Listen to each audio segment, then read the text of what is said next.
വേം ഹോൾ എന്ന് കേട്ടിട്ടുണ്ടോ? ഐൻസ്റ്റൈൻ റോസൻ ബ്രിഡ്ജ് അഥവാ വേം ഹോൾ. സമയത്തിനും സ്പേസിനും ഇടയിലെ തിയററ്റിക്കൽ ടണലാണ് വേം ഹോൾ. വേം ഹോൾ എന്ന് പറഞ്ഞാൽ ഒരു ഷോർട്ട് കട്ട് പോലെയാണ്. സ്പേസിലെ വിദൂര സ്ഥലങ്ങൾ തമ്മിൽ കണക്ട് ചെയ്യുന്ന ഒരു ഷോർട്ട് കട്ട്. ഫിസിക്സ് പ്രകാരം വേം ഹോളുകൾ ഉണ്ടാവാൻ സാധ്യതയുള്ള ഒന്നാണ്. എന്നാൽ ലാബുകളിലോ സ്പേസിലോ ഇതുവരെ വേം ഹോളുകൾ കണ്ടെത്തിയിട്ടില്ല. വേം ഹോളുകൾ വളരെ അൺസ്റ്റേബിളായ ഒന്നാണ്. അതുകൊണ്ട് തന്നെ ഇത് വളരെ പെട്ടെന്ന് തന്നെ തകർന്നു പോകുന്നു എന്ന് കരുതപ്പെടുന്നു.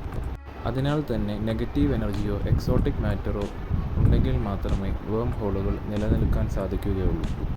എന്നാൽ സ്റ്റേബിളായൊരു വേം ഹോൾ കണ്ടെത്താൻ കഴിഞ്ഞാൽ പ്രകാശവർഷങ്ങൾ അകലെയുള്ള ഒരു സ്ഥലത്തേക്ക് വെറും നിമിഷങ്ങൾ കൊണ്ട് സഞ്ചരിക്കാൻ കഴിയും. ടൈം ട്രാവൽ പോലും വേം ഹോളുകൾ കൊണ്ട് സാധ്യമാകും. നിലവിൽ വേം ഹോളുകൾ ഒരു സയൻസ് ഫിക്ഷൻ മാത്രമാണ്. എന്നാൽ ഭാവിയിൽ ഇതൊരു യാഥാർത്ഥ്യമായി മാറിയേക്കാം.